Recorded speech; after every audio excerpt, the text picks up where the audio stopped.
Hebana, mambo vipi? Help utakuwa uko fine kabisa. Hebana, karibu sana kwenye episode ya 9 ya Let's Know, na huu ukiwa ni mwendelezo kabisa wa kipindi chetu cha Let's Know, na kikubwa zaidi tunaenda kujifunza kuchota madini, na bila kusahau kwamba tunaenda ku make new experience, lakini pia skills nyingi sana ambazo zinaenda kufanya wewe kuishi poa, lakini pia ukaweza kuishi hata maisha ambayo kutegemea kuishi kutokana na kuelimika kutokea kwa mtu mwingine. So karibu sana kwenye episode ya 9. Mimi ni Edmil TZ, na leo jiuliza niko na nani? Bana, niko na Big the Superstar DJs, lakini pia the Party Master DJ. Bana, mambo vipi brother? Shwari. Kama kawa. Mimi sio superstar bana. Why? Mimi mwananchi wa kawaida tu kama wewe kama wengine. Au sio mwanangu? Watu wanahitaji kufahamu, wale ambao wanakufahamu labda kwa jina lako, lakini kuna wengine hawakufahamu kabisa. Jina lako la uhalisia ni nani? Wanifahamu kwa jina hilo tu ambao wanijalo. Sama kama sawa. Kwa sababu hilo jina jingine ni yani, unajua sijui kwa nini na sionagi point ya mtu tayari yuko kwenye brand labda ya jina fulani. Yeah. Alafu sionagi point ya kuanza kujielezea jina lako halisi, kwa sababu kuna sehemu na sehemu utakutana na jina langu halisi, lakini kwa sababu watu wananijua kama Sama, ibaki tu hivyo. Okay. Kwenye career yako watu tunataka kufahamu ulianzia wapi safari yako, lakini pia ukaenda hapo, ukatoka hapo ukaenda pale from the scratch. Kwa ufupi sana, mimi nilianzia career yangu DJ nilianzia Arusha. Okay. Arusha 2005 ndo rasmi nilianza. Nimeanzia Arusha miaka kadhaa mbele, nikaenda Mwanza. Nilipotoka Mwanza ndo nikaenda Dar. Yeah.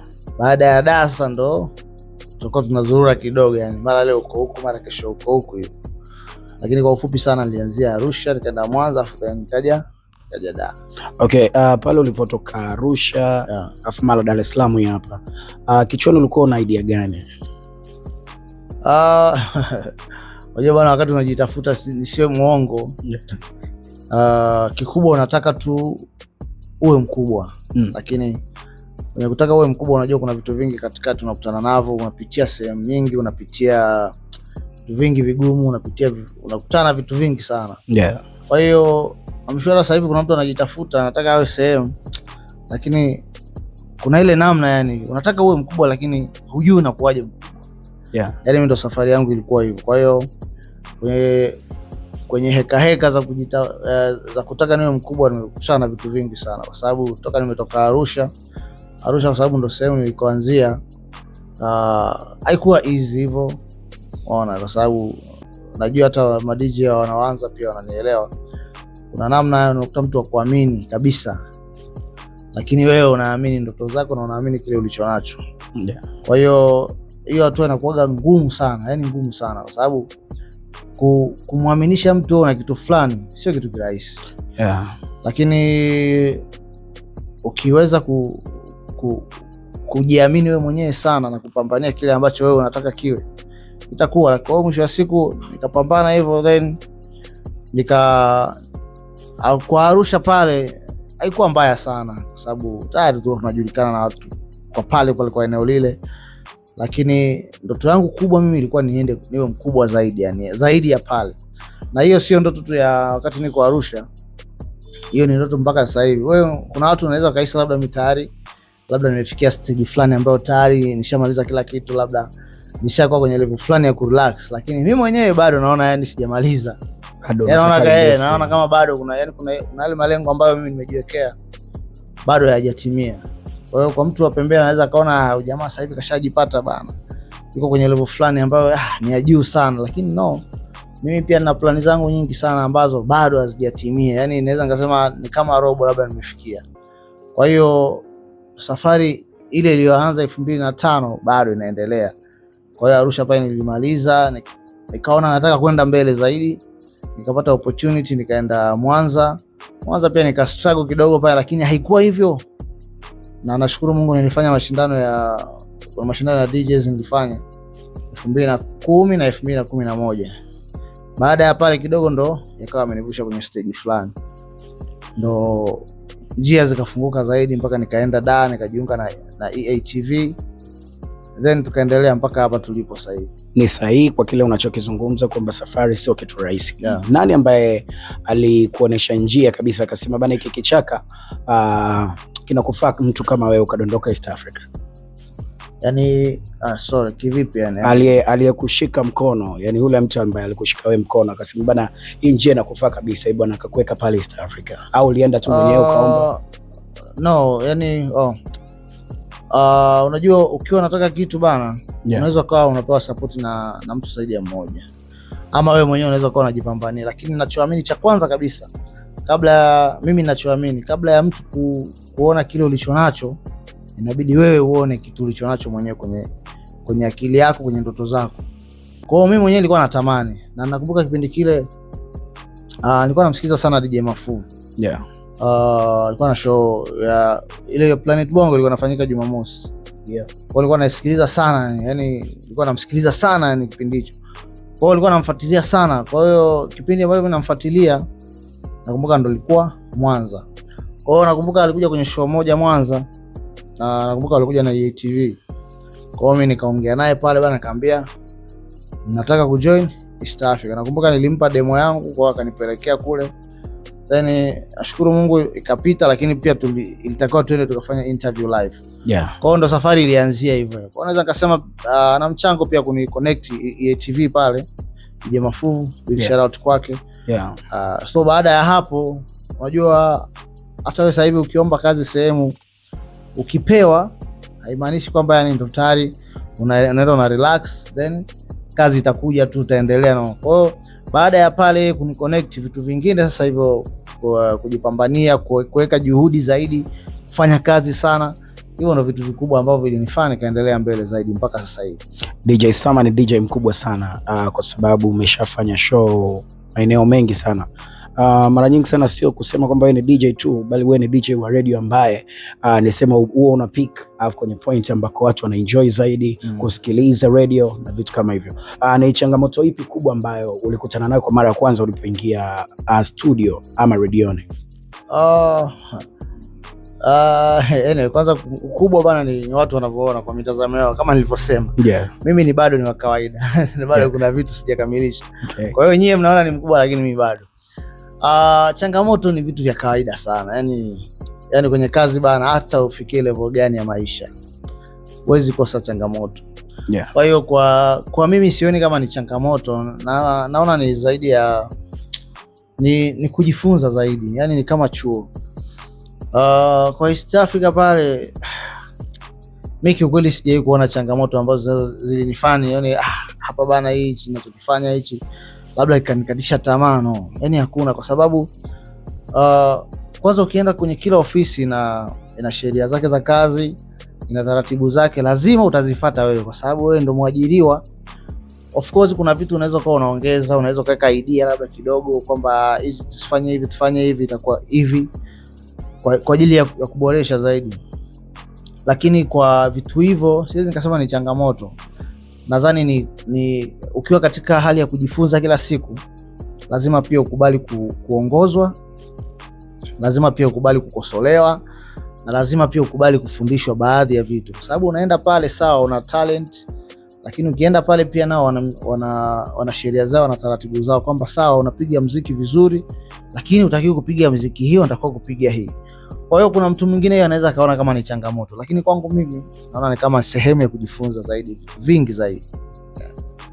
Wasanii ambao umewahi kufanya nao kazi au ukapiga ngoma zao radioni, afu kupitia zile ngoma zao kuzipiga tu radioni, na ukiangalia East Africa TV ni TV kubwa na inasikika hadi nje ya nchi ya Tanzania, na ukija kuangalia kwamba ukapiga ile track alafu ikampeleka viral msanii, ni wasanii wangapi ambao wameweza kupick kwenye track ambazo ni za kwao, lakini ulipiga wewe kwa kutumia mkono wako afu wakapick wakafanikiwa kwenye maisha?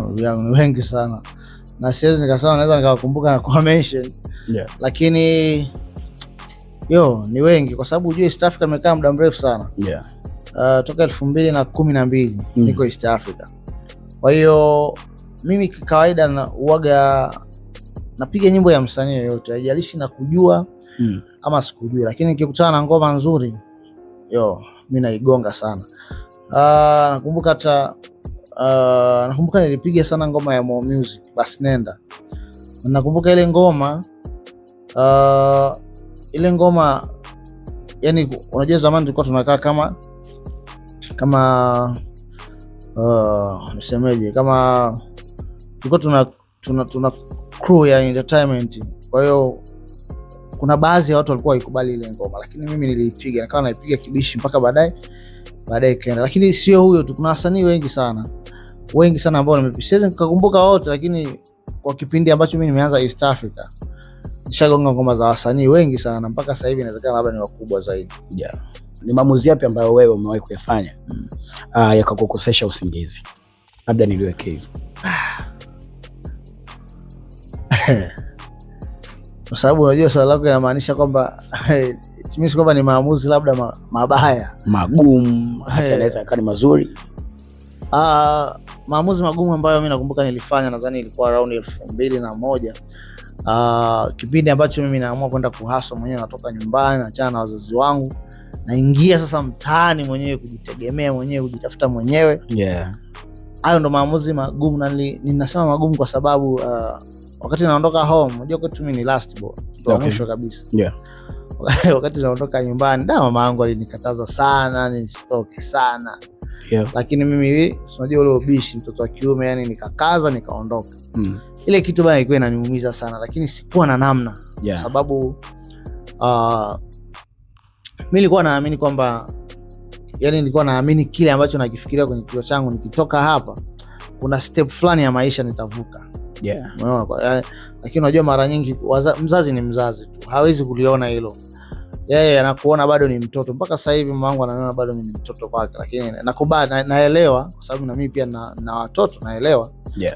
Lakini upande mwingine nilikuwa najaribu kumuelewa sana kwamba hichi nilichokifanya sawa, ni maamuzi magumu sana, lakini mwisho wa siku inabidi tu nifanye. Kwa hiyo nilipokuwa nafikiria the way alipokuwa ananikataza nini, ilikuwa inaniumiza sana kichwa. Yani, lakini mwisho wa siku nashukuru, baada ya muda aliona matunda ya kile ambacho nilikuwa nakipigania, na kile ambacho kilinitoa nyumbani. Sasa hivi tuko sawa kabisa.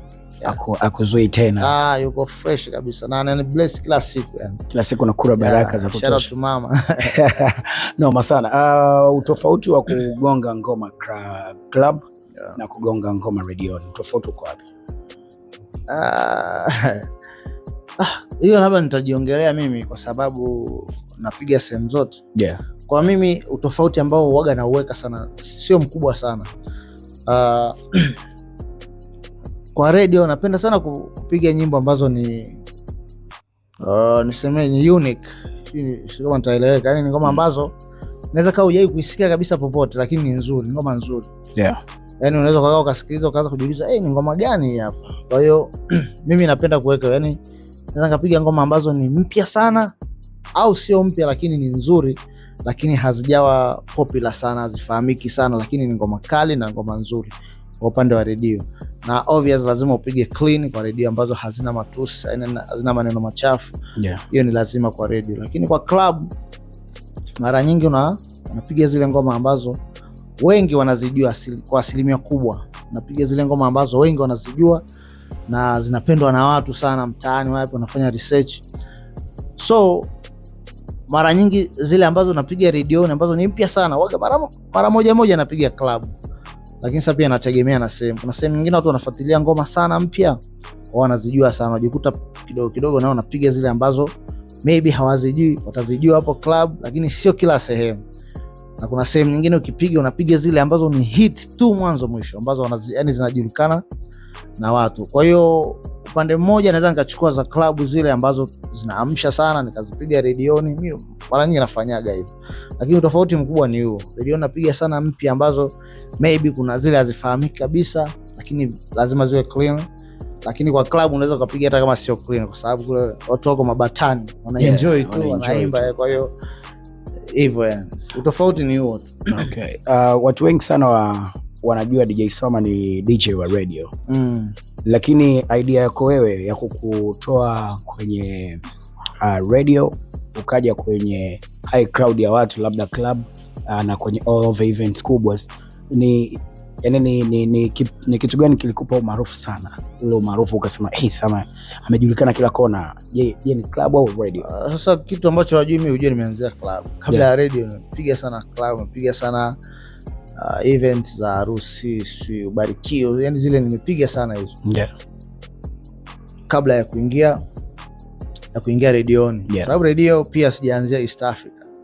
Redioni nimepiga Mambo Jambo FM ambayo iko Arusha, ndo nilioanzia, ndo redio ya kwanza nimeanza kufanya redioni. Sasa hivi ni MJ FM inaitwa, iko Arusha. Shout out kwa bosi wangu Makiri, tupoa sana. Baada ya pale nilivyoenda Mwanza, nikashiriki mashindano ya ya DJ nilikwambia mwanzo. Pale nikawa nafanya kazi na Kiss FM Mwanza kipindi hicho kidogo. Baadhi ya vipindi nilikuwa naenda kidogo nimefanya. Kwa hiyo pale, baada ya kutoka pale ndo nikaenda East Africa. Kwa East Africa naweza nikasema ndo sehemu ambayo mimi imenipa jina sana. Kwa hiyo kwa upande wa kusema eti ni sehemu gani ambayo labda imenipeleka mbali zaidi, naweza nikasema zinategemeana. Sababu ujue club tena kwa sasa hivi ndo kabisa, yani kwa club kwa sasa hivi I'm sure kuna watu wengi sana hawasikilize radio. Ni sure. Kutokana na teknolojia imekuja, imeleta vitu vingi sana. Kwa hiyo wanaweza wakawa wanafuatilia zaidi vitu vingi sana online. Kwa ule muda wa kukaa na maisha pia yako race, kuna sometime huwezi kusikiliza radio, unakimbizana na vitu vyako. Kwa hiyo ule muda wa kurelax unaweza kaamua labda ukaweka ngoma zako kwenye simu unazopenda, kwa wengi wako hivyo. Lakini kwa upande wa radio pia kuna watu pia wanafuatilia sana. Kuna watu pia hawana hizo access za kuingia mtandaoni, hawana simu labda simu kubwa zile zenye internet.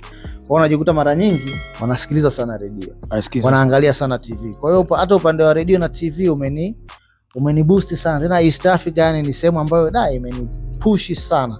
Watu wengi sana wamenijua kwa sababu ya East Africa. Wengi sana. I'm sure.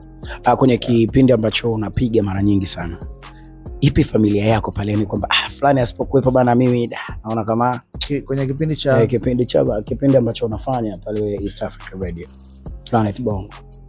Asa unajua uzuri tunafanya kazi kama teamwork. In case kuna huyu hayupo ama huyu leo hajaja, huyu wote mimi naona niko sawa, kwa sababu unajua kile ni kipindi, haimaanishi kwamba mtu mmoja akiondoka kipindi kinakufa. Hiyo tunafanya kazi kama teamwork. Kwa mfano Planet Bongo, let's say hayupo Rich Msafi, hayupo February ama JR, hata mimi mwenyewe na uwezo kupeleka ile show ikaenda, kwa sababu tayari najua misingi yake yote. Najua bana, hapa utapiga ngoma hizi, hapa utapiga ngoma hizi, na show ikaisha fresh. Au siku hata sipo, kuna siku mimi sipo kabisa, lakini kwa sababu tunafanya kazi kama teamwork, naweza nikatengeneza hata mix nikaziweka, na usijue kama Sama hayupo hewa kabisa, inakuaga hivyo.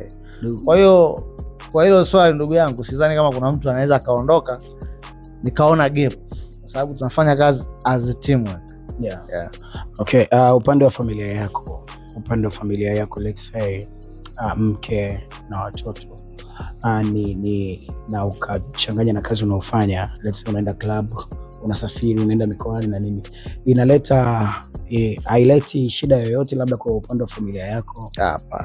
Hapana kabisa. Nashukuru Mungu, mimi mke wangu ni mtu ambaye ananielewa, tunaelewana. Na before hata sijamuoa, nadhani alikuwa ni chaguo sahihi kwa sababu ya vitu kama hivyo. Kuna vitu kadhaa mimi nilikuwa naangalia, kwa sababu unajua kazi zangu mimi nazijua. Kwa lazima kwanza nipate mtu ambaye ananielewa, anaelewa kazi yangu vizuri. Kwa hiyo hata tukienda club, akiona pale kuna mtu amekuja akanikumbatia akafanyaje, yani anaona ni kitu cha kawaida, yuko kazini. Si unanielewa? Kwa hiyo hata nikisafiri nikaenda wapi, ni mtu ambaye hana wasiwasi kabisa na mimi. Natokeaga tu ile labda na miss familia yangu nikiwa mbali, kwa sababu mimi nasafiri sana. Yani kuna muda karibia mwezi mzima, weekend zote sipo da. Kwa nakuta nasafiri sana yani. Kwa hiyo yani kuna ile namna una miss sana familia, kwa sababu kiukweli mimi napenda sana familia yangu. Yani mimi kati ya kitu ambacho mimi kinanipaga furaha ni familia yangu. Yani mimi hata ikifika weekend kama sina kazi, mara nyingi nakuaga nyumbani. Okay. Yani hata Ijumaa, Jumamosi wengine wanaenda kula bata sio, lakini mimi siwezi. Yani ikitokea labda mara moja sana, kwa sababu mimi ukiacha hivi nagonga ngoma club ni ngumu sana unikute mimi naenda kuenjoy club. Kama sina kazi. Mara nyingi nikienda ni kwa sababu ya kazi. Au labda naenda na miti na mtu labda kwa ajili ya kazi zangu, biashara na nini hivyo. Lakini ukiacha hapo, mimi ni mtu wa nyumbani sana na familia. Nacheza na watoto pale nyumbani. Kabisa, naomba sana. Playlist ipi ambayo huwa unapenda kuisikiliza mara nyingi sana? Ukiacha kwenye kazi? Yes. Gospel. Okay. Napenda sana gospel. Yani hizi ndio muziki wa kwanza. Gospel. Na napenda muziki fulani ya tofauti sana ambayo hata klabu siichezi. Kuna zile some jazz unaweza kuwa unasikiliza na ni instrumental tu, ngoma fulani ambazo zimetulia. Lakini pia nyumbani, nikiwa nyumbani sisikilizi sana muziki. Yani ikitokea hiyo, ikitokea sasa nahitaji kusikiliza muziki ndo nasikiliza ngoma kama hizo. Lakini mara nyingi nikiwa nyumbani nasikiliza, naangalia sana movie. Mimi napenda sana movie kidogo na kuwa na familia yangu basi. Okay. Hii hapa Let's Know.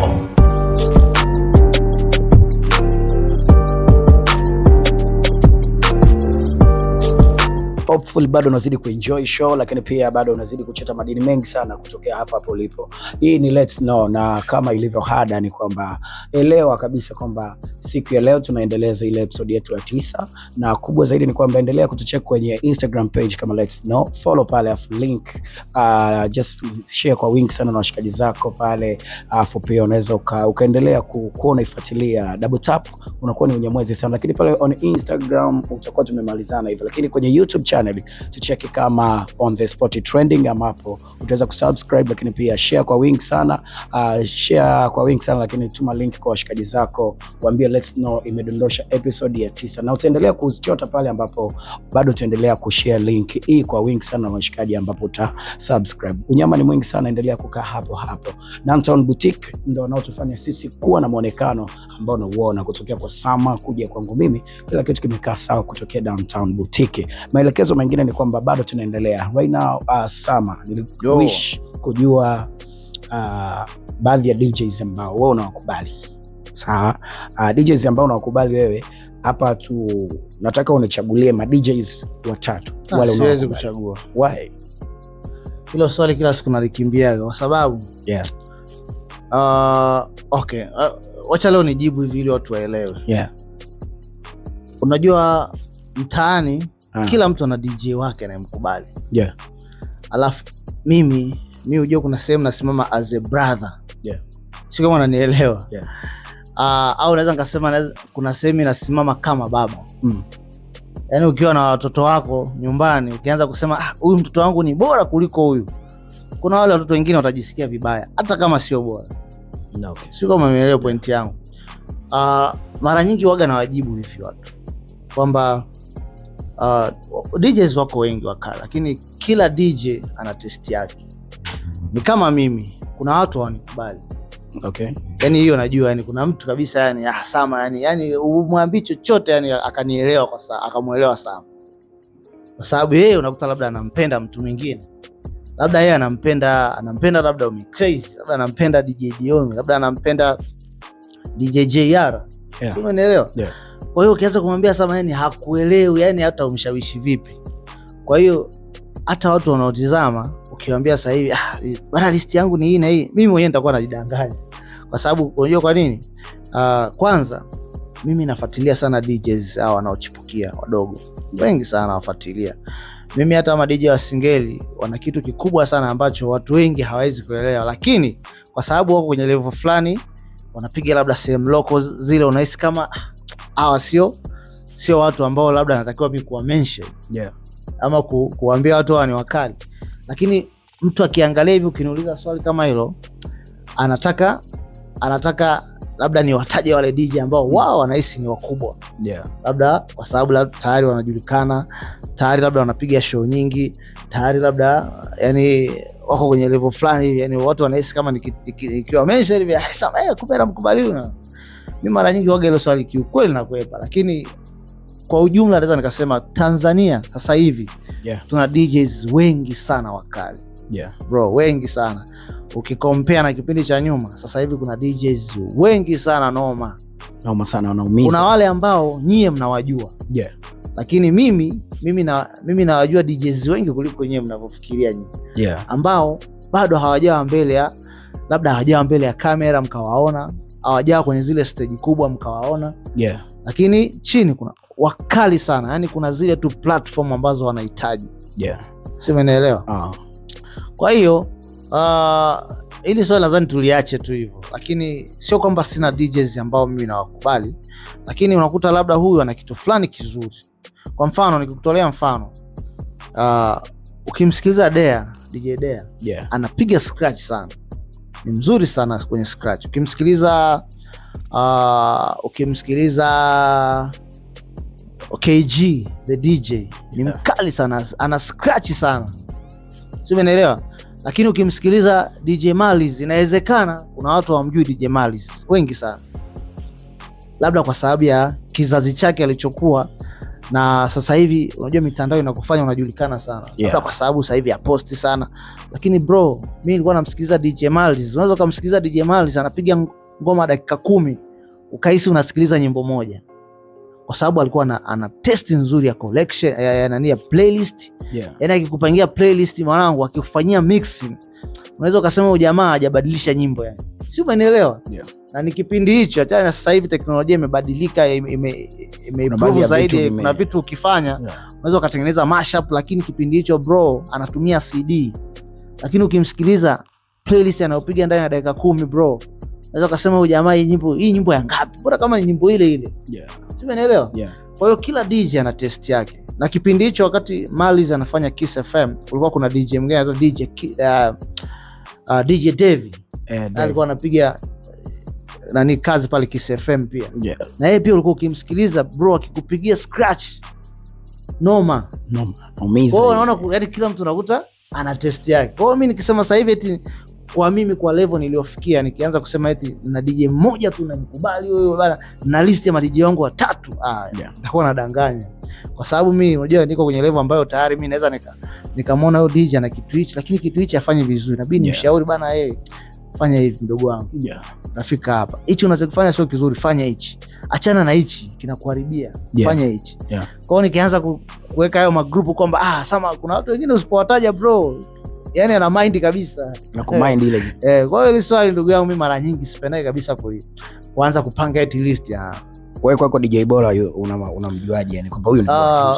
Okay, DJ bora cha kwanza. Unajua sasa hivi tuko kwenye level ya kufanya DJ kama biashara. Kwa hiyo kwa mimi DJ bora kwanza ni yule ambaye kwanza kabisa anaanza na nidhamu ya kazi.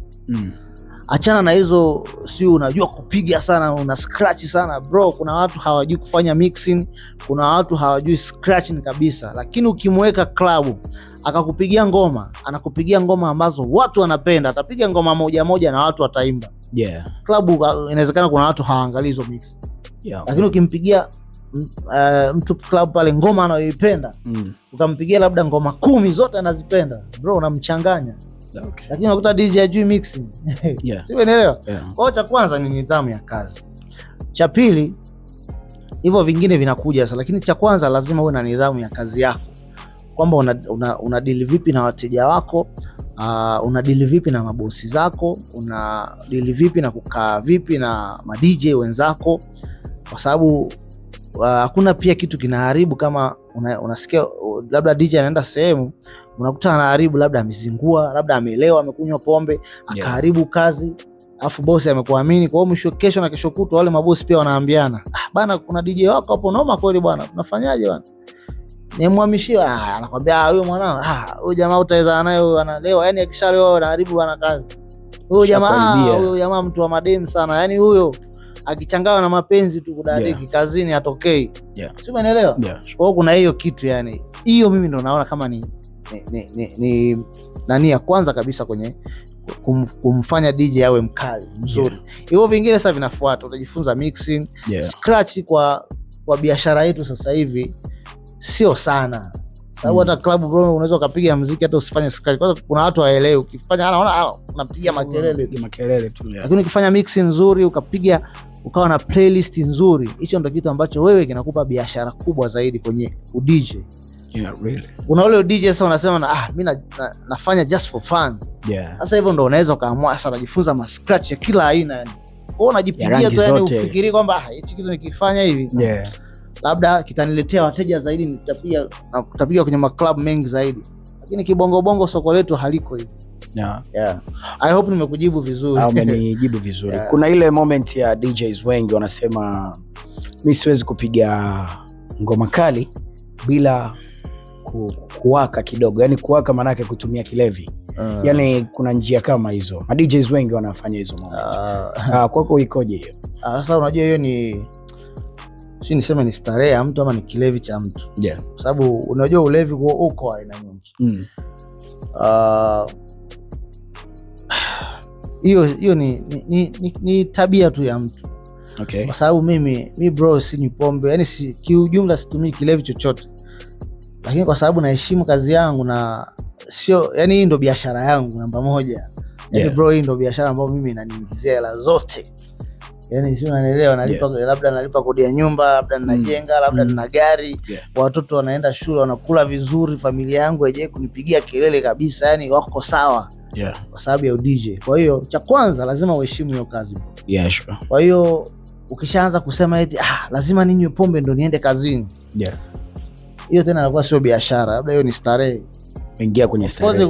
Kwa upande mwingine naweza kusema ni just to have fun, lakini pia mimi naichukulia kama kazi. Yani hiyo cha kwanza, sheria namba moja, mimi naichukulia DJ wangu nauchukulia kama kazi yangu. Yeah. Kwa hiyo hivyo vingine yani mimi havinisumbui kabisa. Mimi niko sawa. Kwa wale ambao labda anakunywa pombe ndo afanye vizuri, labda anavuta kwanza bangi, ndo apate hilo vibe. Sasa hii ni kila mtu na nani yake ya kujiboost. Sio, unanielewa? Lakini mimi kwa upande wangu sioni kama ina make sense. Yani kabisa. Sama na mizuka sana bana. Sama kuna kitu atakuwa anatumia behind kabla ya bana. Sama sio akiwa na hype pala anatuchanganya kinoma. Labda anakunywa maji mengi na juice nyingi labda. Na uweze mimi yani labda ningekuwa nakunywa pombe hata makelele sasa hivi sauti ingekuwa ishakata. Ningekuwa labda nakunywa pombe. Kwa mimi bro najitunza sana kwa sababu najua mimi sasa hivi nikidondoka hapa sasa hivi yani watu walioko nyuma yangu nitawafelisha sana, kuanzia wazazi wangu, kuanzia mke wangu, watoto wangu, yani na baadhi pia ya washikaji zangu, yani big time nitakuwa nimewafelisha, pia hata mashabiki zangu, kwa sababu unajua kuna mtu yani anatamani wewe kila siku umpigie tu ngoma chapi, yani anajua kama kuna sehemu mtafika wala ataamua ni stop, yani kila siku nataka umpigie ngoma. Kwa hiyo nikizingua mimi sasa hivi nitakuwa nimewazingua watu wengi sana. Hyping sasa hivi ni biashara. Mmewa inspire wengi kufanya kazi ya hyping. Lakini kuna baadhi ya watu wanaishusha thamani hyping. Una kipi cha kuwashauri wale wanaishusha thamani hyping? Sasa sijajua wewe unamaanisha wanaishusha thamani kivipi? Kuna wengi wanaiweka yani kwamba yule anatupigia sisi makelele bana, atupi vibe, atupi hiki. Yani ni kwamba kuna namna wanaishusha, yani yule bana labda hype anatoa labda anahitaji labda daula $100,000, lakini tajiri anasema haya, huyo mpe $50,000. Yani haithamini kama akimleta DJ. Unajua hiyo pia ni mtu mwenyewe anavyojiweka. Kwa mfano kama mimi, sio kwamba sijafikia hiyo stage ambapo unamwambia mtu bana nataka $100,000, yeye anakuambia wewe siwezi, wewe nitakupa $20,000. Hiyo level kila mtu anapitia, lakini ili uvuke kwenye hiyo level, wewe unafanya kitu gani ili yule bosi akuamini? Ama aone huyu mtu kweli ana thamani? Sio, umeelewa? Yani kuna vitu kama hivyo. Kwa hiyo hata wale mahype inawezekana yeye anavyojiweka, anavyofanya kazi yake, kwa sababu kiukweli siongee kwa ubaya, ila mimi hakuna kitu kinaniboa kwa mahype kama unakuta yani yeye kishika tu mic yani ni matusi, anaimbisha watu matusi, anaimba nyimbo za watu, yani unakuta yani sehemu ya wale mashabiki watakuwa aimbe hype ndo anaimba. Yani nadhani kuna vitu vingi wanatakuwa wajifunze pia hizo namna ya kuhype, sababu kuna kuhype, kuna kuongea kawaida hivi kama unaongea labda hivi, afu kuna ile unaimba. Sasa watu inabidi pia wajifunze hivi vitu. Unajua unapoamua kufanya kitu bro, fanya research sana. Yani fanya uzuri, sasa hivi vitu vimerahisishwa sana. Hata kwenye ChatGPT pale ukiingia bro, chochote unachofikiria kwenye kichwa chako ukimuuliza yule ChatGPT anakuambia. Yani chochote wewe unachokiwaza. Hata sasa hivi ukimuuliza hivi niambie namna ya kufanya mapenzi. Oya atakutiririkia pale mwanangu, anasema huyu binadamu au robot gani? Umeelewa? Kwa hiyo kuna vitu kama hivyo bro. Mimi nikikuonesha history ya ChatGPT yangu unaweza ukacheka sana. Yani mimi naulizaga vitu vya ajabu kweli ambavyo wewe huwezi kufikiria kama mtu anaulizaje. Au mimi sasa hivi kitu chochote sasa hivi kinizingua, sina haja hata ya kuingia YouTube. Kwa mfano hata laptop yangu bana ikileta shida, kuna setting haziko sawa, nitamwandikia pale bana, naomba kuna kitu sikielewi. Alafu sasa uzuri wa ile hauandiki Kiingereza bro, unaandika kiuni wewe. Oya mwanangu, kuna kitu hapa sikielewi mwanangu, laptop yangu bana inazingua 1 2 3. Unaambia bana laptop yangu ni aina hii na hii na hii ya mwaka huu. Ukishamwandikia tu hivyo anakuelezea pale kila kitu, yani setting zote. Anakutirizia bana, fanya hivi fanya hivi fanya hivi, itakaa sawa hapo. Fresh haijakusaidia mwanangu. Na yeye anakuambia kabisa mwanangu hapo fresh. Bado. Basi tutaenda sawa mpaka tutamaliza. Kwa hiyo yani sasa hivi yani bro vitu vimerahisishwa sana. Kwa hiyo wale mahyper sio muda wote anatukana sio anafanyaje bro, yani sijui kwa nini, lakini mimi amshow umenisikia. Uje kusikia hata siku niko eti na kada anza kutukana kwenye IP zako. Lakini mbona watu wana enjoy? Wewe ujiulize. Kwa kuna namna tu unabidi yani wewe ujiweke kwenye klasi ambayo hata bosi ukimfuata akamwambia oya bana mimi bila 500 sifanyi kazi. Anasema lakini kwa hiyo jamaa ana deserve yani kumpa 500. Sio ana kitu yani, wacha nimpe. Anachukua yani ni hivyo. Kwa hiyo ni ile kuthamini tu kazi yako, na pia tufanye research sana. Yani sio kuongea tu. Kwa mfano mimi samahani ili swali na kujibu kwa urefu ili watu waelewe sana. Kuna vitu pia kitaalam. Kwa mfano mimi sauti yangu naijua. Mimi ukiniwekea mic ya kawaida, ukinifungia mic ya kawaida na struggle sana. Upande mwingine mimi kuweka ile echo kwenye mixer yangu. Sio kwamba eti nafanya kwa sababu labda nimemwiga mtu. Kuna namna sauti yako unaitune ili uwe comfortable zaidi, pia usichoke zaidi. Mimi sauti yangu nikiongea hivi najiona kama bila kuweka echo naona kama ni kavu sana. Kwa hiyo kuna namna ukiongea unaona yani kama yani una struggle sana yani kwenda sawa, lakini ile echo ukiongeza kidogo kuna kitu inakuongezea automatic sauti yako. Yani kuna kitu inakuongezea. Kwa hiyo ukiwa unaongea unakuwa more comfortable kwa sababu inakusupport pia. Ile echo ni kama support. Sio, umeelewa? Kwa hiyo mara nyingi mimi nikiwa natumia ile mix yangu na mic yangu, watu wanahisi labda huyu jamaa labda amefanya tu kwa sababu ameona watu fulani wanafanya. No, ile pia ni mimi mwenyewe. Ndio maana kuna settings zangu pale, yani nikifanya pale hype nikiwa kwenye nani yangu najiona niko more comfortable. Kwa hiyo kuna vitu kama hivyo mahyper pia wanatakiwa wafuatilie. Kuna settings za kwako ukiweka na settings zangu hamwezi kuwa sawa. Hatuwezi kuwa sawa. Ndio maana wewe una sauti yako, mimi na sauti yangu. Kuna mtu mwingine sauti yake ina bass. Ukimpa mic lazima kwenye bass upunguze. Mwingine sauti yake ni nyembamba. Kwa mfano mimi ninavyoongea hivi kawaida ni tofauti na ninavyo hype. Ni kweli. Yani mpaka watu wanasema huyu jamaa ndo anapiga yale makelele, yani anaona wewe kwa sababu ananiona mimi mpole. Lakini kumbe yani hata pale bro wezi amini situmiagi hata nguvu hivyo unavyofikiria. Lakini ni zile set ninafanya kwenye mixer yangu na mic yangu. Kwa hiyo kuna vitu, ndio maana hata ukimsikiliza T-Pain ngoma zake zilivyo kuna effect fulani wameiweka ile sio yani kuna namna unajisetia vitu ndani zako ili wewe yani inakuwa kama sasa ndani yako sio unaenda naye, yani inakuwa yani wewe unakuwa unique na kitu chako. Yani ndio kwa kuna setting kama hizo pia inabidi mahyperman wafuatilie, kwa sababu kuna muda mwingine unamwona anapiga kelele mic inatoka vibaya lakini yeye anaona yuko sawa yani. Au wengine wanakoroma kwenye mic yani si unanielewa, kuna kupata vizuri. So hivyo inabidi pia wafuatilie ili mwisho wa siku ile thamani yako iwe juu. Kuna vitu hivyo inabidi ufuatilie, fanya research sana, nenda taratibu tu mdogo mdogo. Kibidi sometime nenda wekeza, nunua mic yako mwenyewe. Unajua kabisa hii ina ujazo huu. Kwa mfano mic yangu mimi ninayotumia ile ya kuvaa. Zile zina level tofauti ya quality. za kuvaa ziko nyingi sana bro, lakini ile ya kwangu ni tofauti kabisa na unazofikiria wewe.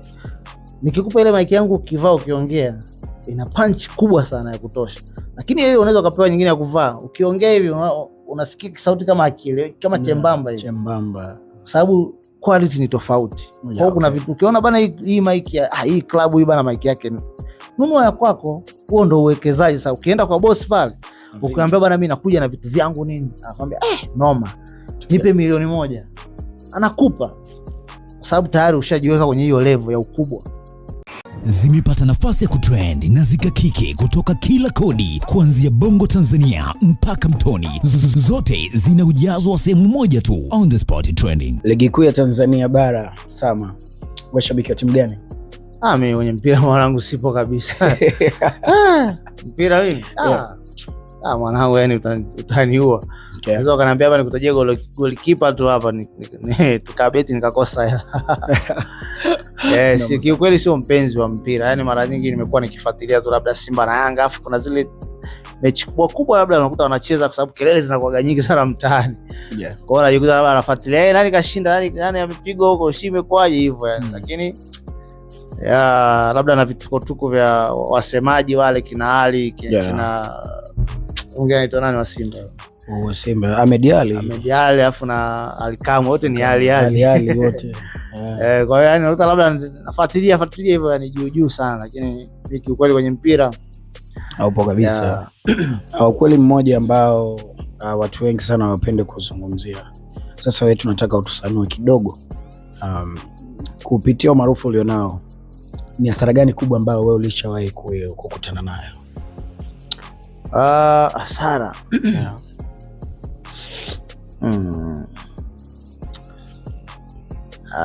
Kwa hasara siwezi kumbuka.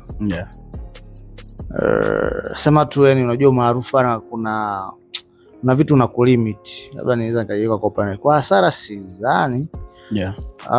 Okay, kwa hasara naweza nikasema kuna ile labda unaenda sehemu, let's say labda umejipangia bajeti yako, lakini kwa sababu ni mtu fulani ukienda yani unajua kuna ile ndio wanakupiga huyu jamaa na hela huyu. Kwa hiyo unajikuta yani unatoa kulingana na wao, lakini sio kulingana na bajeti yako. Kwa labda let's say umeamua leo bana natumia $100,000, lakini kwa sababu ya ule maarufu wako tunaona yani kuna ile hata kujishtukia hata ukisema bageni inakuwa noma. Kwa hiyo unajikuta yani umetumia juu ya budget. Hiyo kuna baadhi ya sehemu, lakini sio zote. Labda hiyo ndio naweza kusema kuna hasara kidogo zinakuwa zinaingia, lakini mimi kikawaida kiukweli umaarufu mimi huaga kuna sometime huaga siupendi, kwa sababu unanilimit kuishi yale maisha yangu halisi.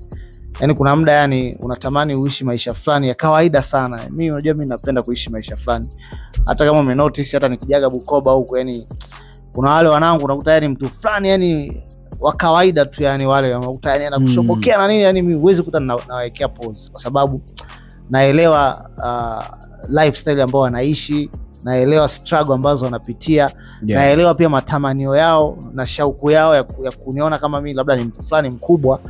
Unajua kuna ile unatamani mtu fulani bana umekutana naye, yani unatamani I wish nikutane na Sama siku moja. Alafu anakuja kwako labda ana ile hamu ya kukutana, alafu unamletea pause. Hiyo kitu inakataga sana, kwa sababu hata mimi mwenyewe before sijaanza kufanya kazi redioni, kuna master fulani nilikuwa natamani sana nione nao, lakini nilipofika ikawa tofauti. Unakuta unamfuata yani anakuletea pause fulani, yani hiyo ni mbaya, kwa sababu hata ushabiki wako unakufa yani, unapotea kabisa. Kwa sababu unakuta yani ni mtu wako unatamani. Unajua watu wakikaa kwenye movie au kwenye video wanangu au kwenye interview wewe wanavyojielezea, unahisi huyu jamaa bana yani, lakini kiuhalisia ukikutana naye inakuwa tofauti.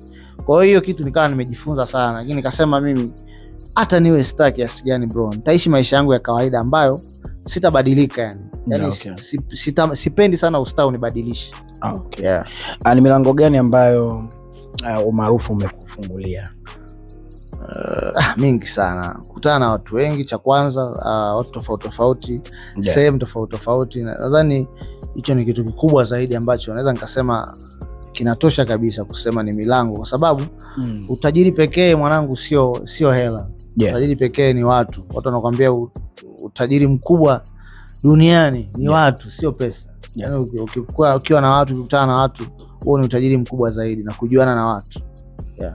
Okay, nadhani utakuwa umechota madini vya kutosha sana. Labda kama utakuwa umepitwa na chochote, nadhani utaweza kuingia kwenye page yetu, kwenye Instagram page yetu ya Let's Know. Moja kwa moja utaweza kuona kile ambacho kilijili, lakini pia kama utakuwa ulichelewa kupata full story, unaweza kucheck pale YouTube, ambapo utaweza kucheck kama on the spot trending, ambapo utaweza kusubscribe, lakini ukashare na moment nyingine zikaendelea, na ukashuhudia full story ilivyokuwa mwanzo mwisho. Sama TZ, Yes. Kitu gani cha mwisho ambacho unaweza kushare na yule anayekutazama sasa hivi ili ajifunze kutokea kwako? Kikubwa ni tuzidi kupiga kazi vijana. Diamond asilalamike sana. Usilalamike sana. Yeye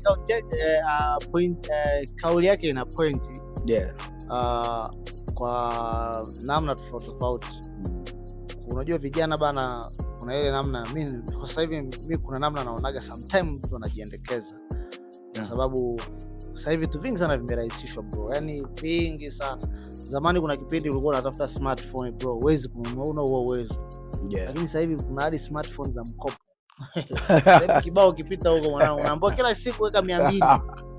Sio, umenielewa? Kwa hiyo kuna namna, yani hata labda niongelee kwa DJs zaidi. Wengi waga wananifuata sana na bana bro, nataka kuwa kama ni wengi sana. Kuna namna bro, kuna muda unachoka kuwajibu, kwa sababu ni kama yani topic hiyo inakuwa inajirudia kwa kila mtu. Bana, nataka niwe kama wewe. Nakwambia sema maisha yangu magumu. Nataka niwe kama wewe. Sema maisha yangu magumu. Mimi mwenyewe bro, sio kwamba na maisha nilianza na maisha mazuri. Yani inawezekana hata ya kwangu ilikuwa magumu zaidi. Lakini bro, nilijipambania, nikaondoka nyumbani kibishi. Mimi wakati naanza game ya DJ Arusha, nimekaa nje 1 week, nalala nje sana sehemu ya kulala. Sio, unanielewa? Na sio kwamba hakuwepo mtu wa kumuomba nilale, kwa sababu mshikaji ambaye mimi nilimwambia bana nakuja tuanzishe hizi mbanga za udiji na ukae na mimi, sikwenda pale eti kwa 100% kama nataka ni udiji. Mimi sikumwambia chochote. Ila nilienda pale kwenye ofisi yake, nikawa naambia bana nataka nifanye usafi nini fresh. Wiki nzima hajui nalala wapi, na nilikuwa nalala nje. Sio, umeelewa? Lakini kichwani kwangu nikawa najua bana hii nachotaka mimi kitatimia kupitia. Kwa nikajiongeza, sikutaka kumpa mtu mzigo, kwa sababu mimi kwanza nilianza kupambania. Baada kwa hiyo vijana wengi mimi waanze kujipambania wenyewe, yani anzia pale, anzia na chochote ulicho nacho, hata kama ni kidogo, huko mtaani, uko wapi, popote pale ulipo. Kama kweli unapenda udiji, nenda DJ anapiga pale club, wewe uliopo hapo, kaa nyuma yake pale, muangalie tu. Alafu hata kama huna simu, nenda uchukua simu ya mshikaji wako, ya YouTube ya nini. Kuna vitu utajifunza. Ukipata smartphone, kuna apps za kupiga muziki kwenye simu, anzia hapo. Ukipata laptop, download Virtual DJ. Anzia hapo kwenye Virtual DJ, piga ngoma. DJ wa singeli karibia wote wanatumia Virtual DJ. Na wanaamsha vibaya. Sote watu wanaona. Sasa hivi uko wapi? Kwa sababu alianzia pale alipo, akachukua simu yake akajishoot, akaweka mtandaoni, watu tunaweza kumjua mtandaoni. Akaja mjini tu akakuwa zaidi. Kwa hiyo tusilalamike sana. Hicho ulicho nacho anzia kukifanyia kazi. Hivyo tu. Maana Sama kaongea kwa uchungu sana, vijana wafanyeni kazi kwa uchungu sana. Bana, hii ni Let's Know episode ya 9, na kama utakuwa follow page yetu ya Instagram, unaweza kucheck kama Let's Know, follow pale, lakini pia fuatilia kuanzia episode ya kwanza, ya pili, ya 3, ya 4, ya 5, ya 6 mpaka ya 9 hii hapo. Na we kama usha follow page yetu, ingia pale YouTube, utakutana na On The Spot Trending bana, search tu pale On The Spot Trending, lakini subscribe, share kwa wingi. Moja kwa moja utakuwa ukijua nini kinaendelea kuanzia episode ya kwanza mpaka ya 9, ya 10 na kuendelea huko. Mimi ni Ted TZ, nilikuwa na mama DJ Sama TZ, behind the camera Absisa J official. I hope watu wote mtaenda kuenjoy episode hii ya 9. Hii hapa Let's Know.